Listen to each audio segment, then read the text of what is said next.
Сосед, О. стой, подожди. Да. У меня есть предложение, от которого ты не сможешь отказаться. Ты мне снег почисти, Да. ну а я защику возьму. Так просто. Да. Все, погнали.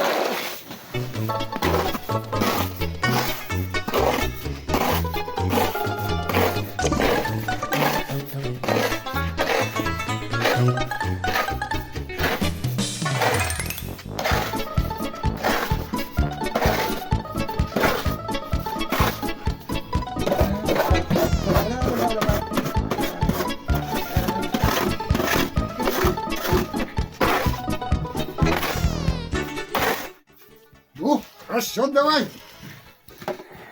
Ай, молодой ты мой любименький, спасибо тебе, соседушка.